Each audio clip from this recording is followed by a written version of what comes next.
Hello, welcome to Bioverse. This is Surabhi. Start करते हैं आज का क्लास। आज के क्लास में हम ह्यूमन रिप्रोडक्शन का एक टॉपिक है गैमीटोजेनेसिस, जिसके बारे में पढ़ेंगे। सबसे पहले जानते हैं गैमीटोजेनेसिस होता क्या है। तो गैमीटोजेनेसिस एक प्रोसेस है जिसमें किसका फॉर्मेशन होता है, गैमीट्स का फॉर्मेशन होता है। और गैमीट्स का फॉर्मेशन कहाँ पर होता है, सेक्सुअल रिप्रोडक्शन में। ठीक है भाई। अब ये जो गैमीट का फॉर्मेशन होगा तो ह्यूमन में दो प्रकार के गैमीट्स बनते हैं, 2 टाइप्स के गैमीट्स बनते हैं। कौन कौन से, स्पर्म और ओवम। क्या भाई, स्पर्म और ओवम। वहीं अगर हम बात करें स्पर्म के जो बनने की प्रोसेस होती है वो स्पर्मेटोजेनेसिस, और ओवम के बनने की जो प्रोसेस होती है वो oogenesis कहलाती है।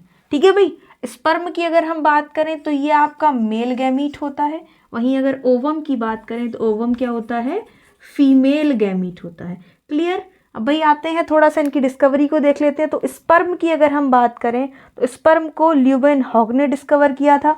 वहीं अगर ओवम की बात करें तो ओवम को वॉन बेयर ने डिस्कवर किया था। ठीक। अब ये बनते कहाँ पर हैं, ये बात आती है कि कहाँ पर ये इनका फॉर्मेशन होता है। तो इनका फॉर्मेशन मेनली अगर हम बात करें तो गोनड्स में होता है। कहाँ पर भाई, गोनड्स में। तो अगर हम मेल गोनड की बात करें तो वो क्या होते हैं, हमारे टेस्टिस होते हैं, है ना भाई। और अगर हम इसकी बात करें आपके ओवा की, तो वो क्या है, ओवरी में इसका फॉर्मेशन होता है। क्लियर। अब भाई पहला हम प्रोसेस पढ़ते हैं जिसमें है स्पर्मेटोजेनेसिस। स्पर्मेटोजेनेसिस की प्रोसेस पता चल गया हमें कहाँ, टेस्टिस में होती है। तो इस प्रोसेस में भाई दो मेजर स्टेप्स आते हैं, जिसमें पहला है फॉर्मेशन ऑफ स्पर्मेटिड्स और दूसरा है हमारा स्पर्मियोजेनेसिस। अगर हम बात करें पहली वाली में तो इसमें किसका भाई, स्पर्मेटिड्स का फॉर्मेशन होता है। ठीक। दूसरी में अगर हम बात करें तो क्या लिखा हुआ, स्पर्मियोजेनेसिस। बोले तो यहाँ पर क्या बनेगा, स्पर्म बनेगा। ठीक है। अब हम पहली प्रोसेस की बात करें तो फर्स्ट प्रोसेस को अगेन 3 फेज में डिवाइड किया गया। जो पहली है हमारी मल्टीप्लिकेशन फेज, दूसरी भाई ग्रोथ फेज, और तीसरी क्या है, मैच्योरेशन फेज। ठीक है भाई। अब पहली फेज की बात करते हैं। मल्टीप्लिकेशन फेज में क्या होता है, तो आपके टेस्टिस में एक ट्यूब के समान संरचना पाई जाती है जिसको हम कहते हैं सेमेनिफेरस ट्यूब्यूल्स। इस सेमेनिफेरस ट्यूब्यूल्स में सेल्स पाई जाती हैं जिनको कहा जाता है जर्म सेल। क्या कहा जाता है भाई, जर्म सेल कहा जाता है।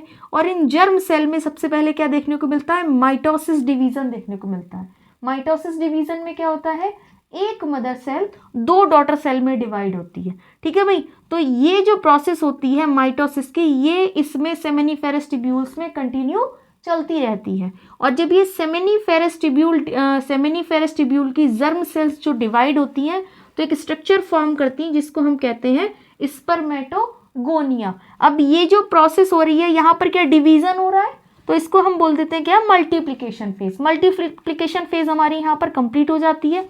अब ये जो स्पर्मेटोगोनिया है ये आगे क्या करती हैं, ग्रोथ करती हैं और एक स्ट्रक्चर फॉर्म करती हैं जिसको हम नाम देते हैं क्या, प्राइमरी स्पर्मेटोसाइट। और ये जो ग्रोथ हुई है तो इसको हम नाम दे देते हैं ग्रोथ फेज। और ये क्या हो गई हमारी सेकंड फेज। अब प्राइमरी स्पर्मेटोसाइट में क्या होगा, यहाँ पर इसका मैच्योरेशन स्टार्ट होगा। तो मैच्योरेशन यानी परिपक्वन के लिए यहाँ पर मियोसिस डिवीजन देखा जाता है। और मियोसिस डिवीजन में क्या होता है कि एक मदर सेल से 4 डॉटर सेल बनती हैं। तो मियोसिस को भाई 2 पार्ट्स में डिवाइड किया जाता है, मियोसिस 1 और मियोसिस 2।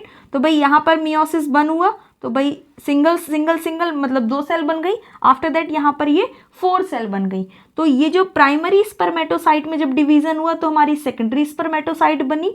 और वहीं आगे जब इनमें डिवीजन हुआ तो ये जो फॉर्मेशन हुआ है वो स्पर्मेटिड्स का हुआ है। किसका भाई, स्पर्मेटिड्स का हुआ है। अब ये स्पर्मेटिड्स क्या होते हैं, तो भाई थोड़ा सा हम इनके बारे में जानते हैं।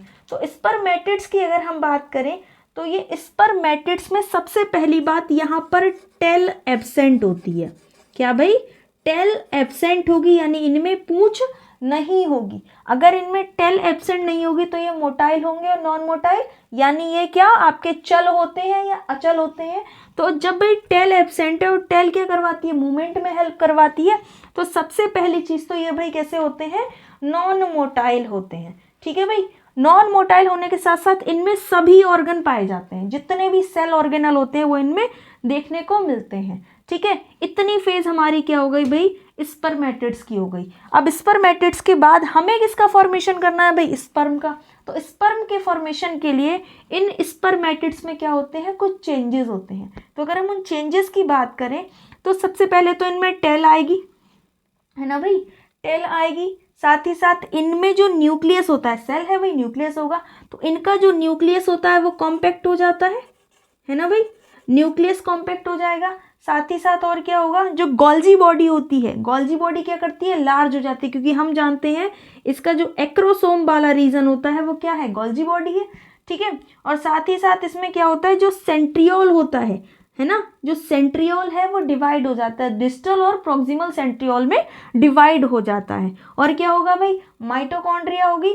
माइटोकॉन्ड्रिया हम जानते हैं कि इसके नेक रीजन में यहाँ पर आ जाती है और वो कैसी हो जाती है, स्पाइरल हो जाती है। तो ये कुछ चेंजेस देखने को मिलते हैं और उस प्रोसेस को हम क्या कह देते हैं, स्पर्मियोजेनेसिस। और फाइनली क्या होता है, हमारे लिए 4 स्पर्म देखने को मिल जाते हैं। तो अगर हम बात करें, जब एक सेल में डिवीजन होगा, एक जर्म सेल में डिवीजन होता है, तो हमें कितने स्पर्म मिलेंगे भाई, 4 स्पर्म मिलते हैं। क्लियर हो गई इतनी बात, स्पर्मेटोजेनेसिस। अब हम नेक्स्ट बात करेंगे किसके बारे में भाई, oogenesis के बारे में हम बात करेंगे। तो oogenesis में क्या होता है भाई, oogenesis में क्या होगा, जब भाई यहाँ पर स्पर्म का फॉर्मेशन हुआ, यहाँ पर ओवम का फॉर्मेशन हो जाएगा। क्लियर है, बस डिफरेंस क्या होगा, इसका भाई टेस्टिस है, क्योंकि भाई मेल के पास टेस्टिस है, फीमेल के पास क्या होती है, ओवरीज होती है। तो ओवरीज में क्या होती है भाई, जर्म सेल होंगी। तो यहाँ पर भी जो पहला डिवीजन होगा सेम क्या होगा भाई, माइटोसिस डिवीजन। माइटोसिस भाई मल्टीप्लिकेशन फेज है, पहली मल्टीप्लिकेशन थी तो भाई यहाँ पर भी मल्टीप्लिकेशन आ गई। अब मल्टीप्लिकेशन के बाद ये जो बनी है वो क्या बनेगी, ऊगोनिया, है ना, ऊगोनिया ग्रोथ करेगी, तो भाई ग्रोथ फेज आ गई। ग्रोथ फेज में क्या होगा, ये प्राइमरी oocyte में बदल जाएगी। अब फिर क्या होगा, मैचुरेशन होगा प्राइमरी oocyte का। तो प्राइमरी oocyte किस में, सेकेंडरी oocyte में। अब यहाँ पर एक खेल स्टार्ट होता है कि यहाँ हमने देखा था कि जब यहाँ मियोसिस हो रहा था तो ये बराबर की सेल बनी थी, लेकिन यहाँ पर मियोसिस में एक सेल छोटी होती है और एक सेल बड़ी होती है, ठीक है। अब जो छोटी सेल है वो क्या है भाई, वो पोलर बॉडी बनती है। क्या बनती है, पोलर बॉडी बनती है। और ये पोलर बॉडी क्या है, आपके रिप्रोडक्शन में कोई भी पार्ट नहीं लेती है। तो ये सेकेंडरी oocyte बनी, सेकेंडरी oocyte में अगेन डिवीजन होगा, ठीक। तो ये अगेन डिवीजन होगा तो सेम प्रोसेस ऊपर वाली नीचे आएगी, एक बड़ी सेल बनती है और एक छोटी सेल बनती है। तो ये सेकंड पोलर बॉडी और ये दोनों आपकी फर्स्ट और सेकंड पोलर बॉडी क्या होती है, डीजनरेट हो जाती है। और यहाँ पर आपके फाइनली एक ओवम का फॉर्मेशन हो जाता है। तो इन दोनों में डिफरेंस क्या है, यहाँ पर अगर हम बात करें तो एक जर्म सेल के डिवीजन से 4 स्पर्म मिलते हैं हमें। वहीं अगर oogenesis में हम बात करेंगे तो oogenesis में एक जर्म सेल से हमें कितना, 1 ओवा ही मिलता है। क्लियर इतनी बात, क्लियर है भाई। अब देखिए ये हमारा आज का टॉपिक था जिसमें हमने क्या पढ़ लिया, गैमेटोजेनेसिस, ठीक है। अगर समझ आया हो लाइक करें, शेयर करें और चैनल को सब्सक्राइब करें। Thank you so much.